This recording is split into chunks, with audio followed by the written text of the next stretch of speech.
It's Wednesday, my dudes. Welcome back to Hot News. We got some good stories for you, I think. I don't know what's good anymore. This world is upside down. And with things being upside down, I'm not going to turn you upside down. Reece, go get your coffee.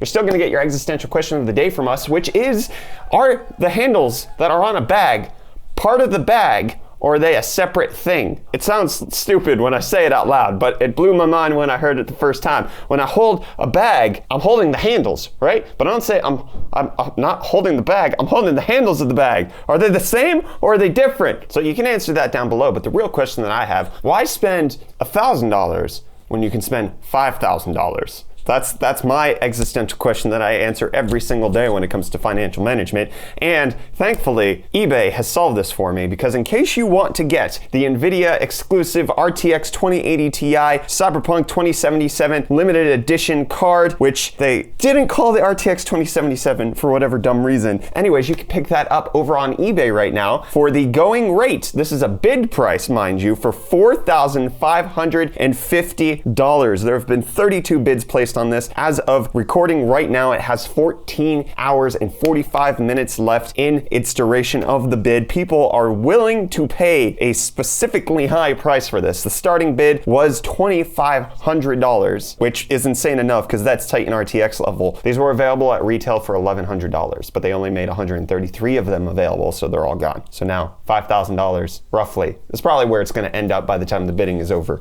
which we'll find out tomorrow. I'll give you a quick little update once I find out. But we found out what Sony's planning to do with their new controller, and it has garnered mixed reception. I impulsively tweeted, ew, but after looking at it, I still think ew. But there are some key considerations that Sony could change to the DualSense controller to make it a little bit better. Anyways, we're just gonna go over it. Look at it. It's dual tone, which first off is ew, because the white's just gonna look all grungy after you use it. That was probably my biggest gripe with it, and it looks like a chunky boy. It looks like a black and white version of an Xbox controller. However, it has some key feature upgrades over the DualShock 4 that make it really good as far as like a stylistic thing. First off, USB-C. Look at that glorious USB-C port. So USB-C, great addition. Sony already said that it was coming. Now this is confirmed. They're saying that they're making upgrades to the battery, so it should last longer. The triggers are adaptive response. The controller has haptic feedback. It has a built-in microphone, which is good so that you can use it. You can also disable the microphone. That's not necessarily going to be an issue, but you can use that for team chat in video games. It still retains the headphone port. The buttons on it, the D-pad as well as the symbol buttons on the other side, are also just a clear coat, which is kind of beautiful. I enjoy that. The share button is being replaced with a create button, which is weird, because I guess a lot of people are just using it to create screenshots for themselves and not actually share it with anybody. So it has a lot of key features that people are gonna enjoy. It actually seems like a decent improvement over the DualShock 4 in a lot of different areas. I think what's most polarizing is that dual tone design. However, if Sony can implement some more dual tone designs, kind of like what they sell on their website right now, I know I've seen it at Best Buy and GameStop and Walmart, they have this like orange and blue one that's a perfect gator one for the DualShock 4. If they transition that over to the new DualSense, I would really enjoy that. But also, Reece made a mock-up of Luigi colors, and that thing looks fantastic. So there's some enjoyable aspects. I think the only thing that it's probably losing is support for current gen PSVR, because it's not gonna have the light bar at the front, which was used for actual tracking of PSVR of the controller. They actually use light, where it's different than the Microsoft Kinect, which actually like red body movement. The way PSVR works is that it tracked the controller via the light, and now it's along the side. So you might lose current gen PSVR support, but gain new features in the next gen PSVR. We'll have to wait and see, but what do you think of the PS5's DualSense controller? What do you think? I really don't like the black and white. If they give us an all black or like a off dark navy blue, that would look really good, but just the black and white strikes my jimmies in a really inappropriate place. And Microsoft's gonna strike your jimmies, your hand jimmies, to play video games if you live in Europe, because they're going to be expanding the Xcloud preview into certain sections of Western Europe, with Belgium, Denmark, Finland, France, Germany, Ireland, Italy, Netherlands, Norway, Spain, and Sweden all getting Xcloud previews coming soon. And you can preview some new stuff that Microsoft's doing doing in the Xbox Game Bar that's going to be available on Windows. Currently, it really only has Spotify integration, but now they're going to have more integration baked into the Game Bar, as well as making the SDK available for other companies to develop their apps to introduce into the Microsoft Game Bar. I've never really used the Game Bar. I actually find it super annoying whenever it pops up, and I constantly try to disable it whenever I'm using a new computer. Do you use the Microsoft Game Bar on your PC? Do you like it? Does it beneficial to you in any way? Let me know down in the comments. But you know what's beneficial to Microsoft? Keeping people safe. That's a priority for them. And so they bought corp.com or core.com, however you want. You know what I found out recently? You know the word lieutenant? So you know how corporal is spelled C-O-R-P-O-R-A-L, but then what you got colonel, which is spelled colonel, and then core is C-O-R-P-S, core. It's weird, right? So lieutenant, right? I thought that was like unanimous. Everybody says lieutenant. Some people say lieutenant. Who are these people? British people, apparently. I found this out in a poll recently. Lieutenant is a thing, or lieutenant, I don't know. Regardless, Microsoft bought corp.com because of how Windows interfaced with it with some of its Active Directory. And so in Windows 2000 server, the Active Directory path was given as corp, which made it so that it would be insecure because Microsoft Windows servers would be trying to access corp.com. And if it gets owned by somebody else, it would be nefarious stuff. So the previous owner got bought out. The starting price of the auction was supposedly $1.7 million. But now Microsoft's trying to make sure that you stay safe. And they want to make sure that you don't live in the present reality anymore. So they hired Apple's former wireless tech chief for their HoloLens division, trying to make sure that they're upgrading their augmented reality sector and make it better. Apple, we've talked about in a previous episode of Hot News, they acquired NextVR to implement their augmented reality, hybrid reality, virtual reality system, whatever the heck they're doing, we don't know. But Microsoft is also poaching from Apple to make this happen. And Intel's gonna poach your dates somehow. Not dates as in the fruit, but the dates on the calendar, which are just a blur anyways, because you're stuck inside, you never see the moon, you never see the sun. How do you know what day is which? It's Thursday, is it? I don't know, it's Wednesday, my dudes. Who am I? Intel, apparently, according to a leak posted on video cards, showing that the processors are going to be announced on April 30th and then launched shortly after. However, benchmarks aren't going to be posted until May 27th. So it says later on May 29th, the processors, desktops based on them, and DIY motherboards are expected to be available in the retail channel, and May 27th will be the day when the reviews of the processors and motherboards go live. They're going to be announced at the end of April. We're going to have a 27-day delay till reviews come out, and then 2 days later is when they're going to launch. This is a paper launch by Intel. It seems like they're trying to do damage control, making sure that nobody says anything bad about them before they place their pre-order. So that would make sense to me. But you can't say anything bad about Intel's home gateway division because they sold it. It's gone. They sold it to the California-based company MaxLinear for $150 million as part of CEO Bob Swan's strategy to try to decompress some of the expenditure that Intel is doing, making sure that they're shedding off the excess weight that they have as a company, making sure that they're being light and agile, just like they got rid of the 5G modem sector of Intel previously. So they now have $150 million of extra cash in their pocket for that division, which they're using $50 million,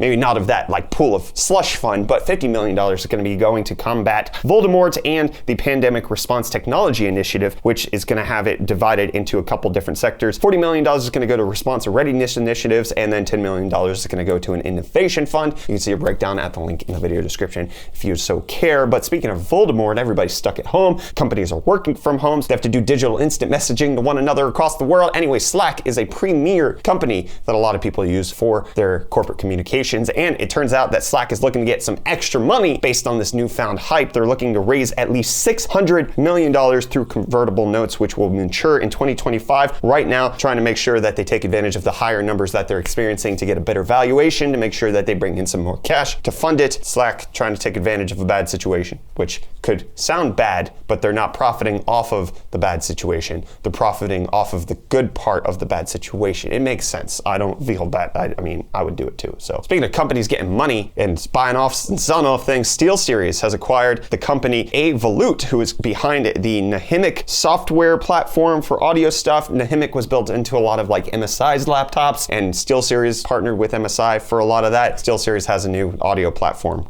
That's the basic gist of that. And Boeing has a new attempt at trying to make sure that they get back to the International Space Station, because the last time they tried, they failed, as opposed to SpaceX. They're going to be detaching one of their capsules from the ISS. Boeing, however, didn't get there, but they're on pace to send another Starliner before the end of the year, whereas SpaceX is on pace to send up people. So Boeing, with the Starliner, is only still testing, trying to make sure that they can do it at all. SpaceX is like, hey, we got this down. Now we're going to risk lives. You know who didn't risk any lives? DeepCool. In case you haven't heard, they've been sending masks to a whole bunch of tech YouTubers who have then been donating them out into the public to different hospitals in their general location. They have been great. DeepCool is actually a great beneficial partner to have during this time, trying to make sure that the reviewers are safe and the communities around them are safe. So big ups to DeepCool for helping with the mask, but big ups to them for launching the new Matrexx 55 V3 tempered glass mid-tower case, coming in at a price of only $49. It actually looks pretty good for a $49 case. How well it forms, we don't know as of yet, but I mean, for $49, it's hard to steer wrong in that price category.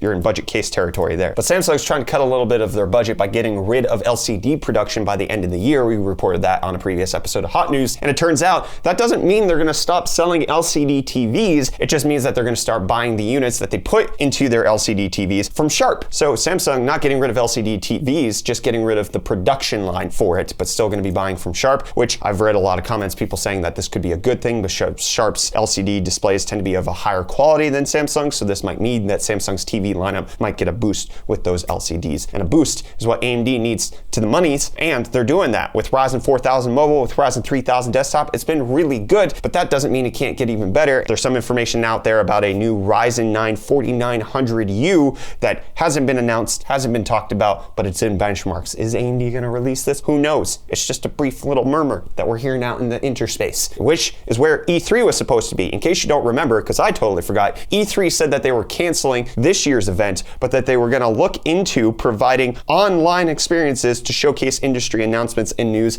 in June of 2020. So that was their promise, and I completely forgot. My brain left that go, just like my brain left go words right now. However, it turns out that they're canceling it, so they're not even going to have an online experience this year. So if you want E3, you're going to have to wait until June of next year to get that going, which I forgot about them altogether. I didn't even remember that they promised something like that. But Netflix is promising to keep your profiles safe because they're now introducing PIN codes to your profiles, so you can make sure either your kids don't get into the adult profiles, or your gran can't watch all that weeby crap anime you're watching on your profile. She clicks in and she's like, what is all of this? What?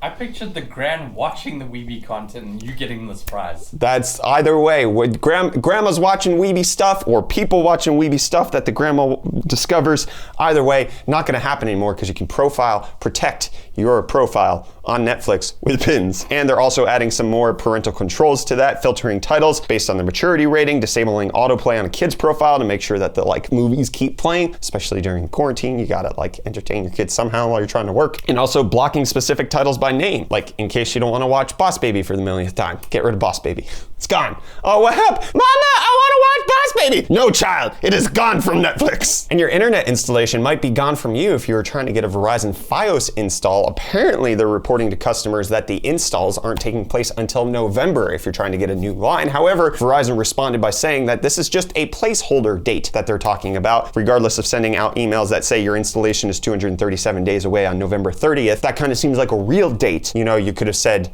TBD or the ETA pending, but no, you gave it a real date, so now you look kind of like a jerk. So, Verizon just say, hey, we can't install until further notice, which is what they're saying. The reason why they're saying that's going to be November is because it's not safe for their install techs to go into there, but also my internet here at the office got remotely turned on. So why can't they do that with Verizon? So if it's already run, I understand going in and actually setting up coax cables would be a no-no for technicians during this whole pandemic thing. But if it already has the line run, do it remotely. But they're not even doing that, which is a little ridiculous. Speaking of ridiculous, I talked about Quibi on Monday, and we weren't going to talk about it unless there was new news coming out about it. And there's some new details coming out. So Quibi's advertising campaign is rumored to have cost in the region of around $500 million. But that doesn't seem so egregious when you consider the fact that Meg Whitman, the CEO behind Quibi, who killed off HP and Palm, I'm still salty about that, by the way, also spent about $150 million of her own money on her 2010 California gubernatorial campaign, which was the most single-use campaign money from a politician at the time until Mike Bloomberg recently. Regardless of the politics behind it, spending money to fail at advertising seems to be Meg Whitman's MO, and that's what's happening with Quibi, which only saw a paltry 300,000 downloads on launch day. Good job, guys. Thank you for not downloading it. So the question that Gizmodo asks, which I also have the question, how many of Quibi's paltry launch day downloads were rage downloads? Hopefully nobody here at UFD Tech downloaded Quibi. I don't care if you had a free trial. I don't care if you gave into the 90-day free trial that they're offering. No downloading Quibi, okay? If you download Quibi, I don't want to speak to you, okay? Okay? Even rage downloading. I didn't rage download it, and I rage hard at Quibi. I don't like Quibi, and I don't like what Meg Whitman has done to my beloved companies, such as Palm. She ruined it for everybody, and I hate it. Anyways, if we compare this to other apps that launched that were viral sensations, such as Disney Plus, they saw 4 million downloads on their first day. So not even a tenth of that is what Quibi has been able to manage with a $500 million marketing campaign. Good riddance, goodbye. And this is on top of the fact that I found out that they had an outage on day one. They were down for an entire hour. Yes, so spend $500 million on your advertising, spend no money on infrastructure, and just produce middling teenager-focused content that teenagers aren't gonna spend $8 a month to watch, but somehow their parents will. That's not gonna work out. You're targeting the wrong audience. You're targeting an audience that doesn't have money to pay for premium content that they're never gonna watch. Guess what? They're gonna torrent it, they're gonna pirate it, they're gonna find a way to watch it for free, except for the fact that when you try to take a screenshot on Quibi to share it over on social media, be like, oh, check out this new episode of Punk'd. It's a black screen. You can't even screenshot it. Sorry, I'm raging a little bit more than I probably should have. I'm just gonna end it there. Quibi, 300,000 downloads. Let's get that number down. Let's increase the uninstalls to 300,000. That's what I want. And let's increase your existence by asking an existential question of the day, which is, if you grab a bag, are the handles part of the bag? Because you grab the handles of the bag, but did you grab the bag? Huh? Why didn't you just say I grabbed the bag? Or carrying the handles? If I grab a bag and I'm grabbing the meat of the bag, well, then I grab the bag. Otherwise, I say, I gotta buy the shoulder strap. I don't know. Maybe this is a dumb existential question. I regret asking this. And I also regret continuing this episode any longer. So goodbye.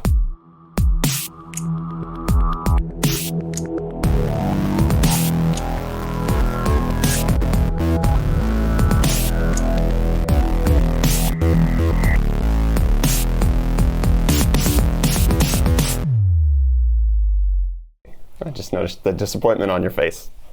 I looked around and it wasn't there.